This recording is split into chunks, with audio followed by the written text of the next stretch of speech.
This is a super interesting research paper that I think like this is one of those papers where not a lot of people are actually going to read or even understand the paper.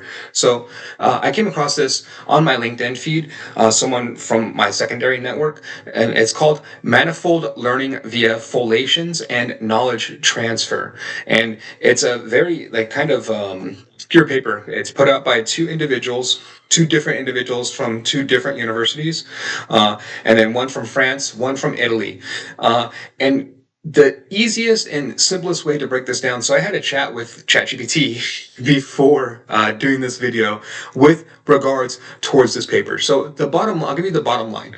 The bottom line of this paper is what they formulate, and it's all via mathematical equations, and it's a lot of math, right? So they create a geometric shape for knowledge is the bottom line. And so if we equate this out, like if let's say that you learn something. When you learn something in the brain or in a neural network, it takes on a shape, right? There's a shape that is ultimately responsible. Like the you distill everything else down. It's shapes, a geometric shape, and so for data. And so in this instance, essentially, we can look at the hypothesis that the entire universe is made up of data, right? And then in this instance, we can define the data by shapes. And then so if we just input the proper shape, the shape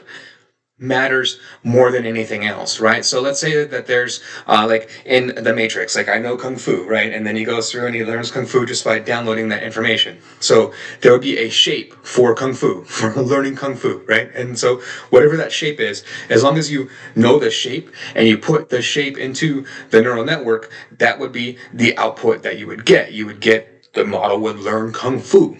And so to me, let's take this a step further. And so again, I break this down into more simplistic terms. Like ChatGPT, I think did a really good job, right? So I fed this paper directly to ChatGPT and I asked it about it, right?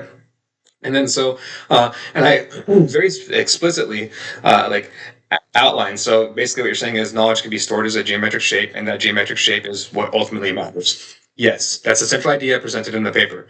Knowledge in this context can be understood as the structure or pattern within data that a neural network learns. The authors suggest that this knowledge can be represented geometrically using a concept called foliations. How knowledge is stored as a geometric shape.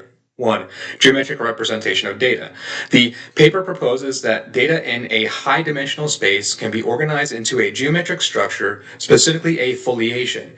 A foliation divides the data space into smaller, locally flat submanifolds called leaves. Each leaf represents a subset of the data that shares certain characteristics or features or similarities. 2. Learning foliations.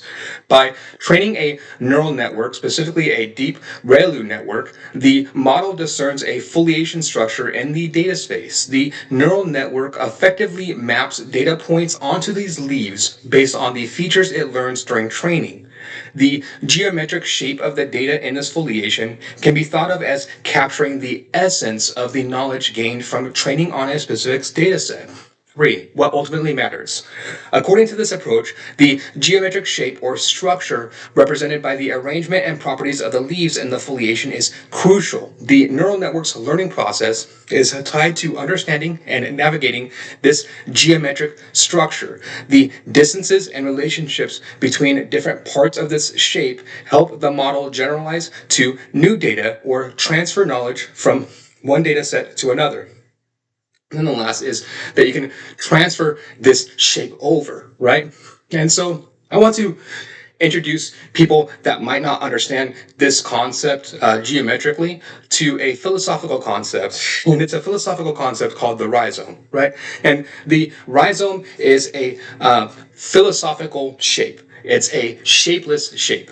And to me, the most mathematical equivalent that we have currently to the rhizome would be quantum wave collapse. Like to me, that's kind of like the equivalent, the mathematical equivalent of the rhizome. But I bring this into importance because I've done kind of a lot of mathematical thought and equation around this specific thought, right? Like I haven't been able to mathematically track down what this paper has been able to do. I haven't been able to posit any sort of mathematical equation or theorem that very specifically breaks down that essentially like all matter in the universe can be broken down into data. But I've thought about this concept in non-mathematical terms, philosophical terms, etc., and in mathematical terms, right? I just haven't been able to come up with the theorem, this theorem, to be able to break it down to this specific level. But to me, it has been inherent for a while that like if you look at lots of different things, right, like different organisms like slime mold, anything, right, there's a intelligence built into those things. And then so if there's intelligence built into those things, they have to be feeding off of something, and then what they're feeding off of is data. And then so to me, I think that like my kind of like notion or next thought within that is that like data is the universal structure of the universe, and then the a huge warrant that I come up with for myself within that is that if we look at empty space, right? Like 90% of space is empty, blank, right? But there's still some information even in empty space, like the emptiest of empty space, you'll find something there, and what you'll find is data, like the tiniest amounts of data. And then I think it's kind of like coordinate data. I think space, like anything can't exist without and is in a universe in space time without existing somewhere in space time. So I think that gets encoded, right? And I like that's like there's a lot of theory that goes into that with like black holes and things like that kind of support that theory. But like that's my theory within this, but they're taking this to the massive step and massive leap forward within their mathematical theorem within this, which is like to me huge. And so this paper is I think pretty significant here. They give all of their methodology. It's a lot of mathematics. It's all geometry. It's geometry and calculus. So like if you don't know, like geometry and calculus kind of go hand in hand. And then so geometry is kind of like a precursor to calculus, and then so you'll see a mixture of both within this paper. But really interesting as far as the mathematical equations and essentially how they break it down. So this equation of like foliations and leaves, right? So breaking that down into simplistic terms, it's a lot of what we think of within these structures, these learning structures that we think of. So brains, when we think of the brain, we think of massive amounts of folds, right? And manifold folds within the brain, which is exactly what this paper is saying, that folding shape, that actual fold, the shape that creates, that's learning.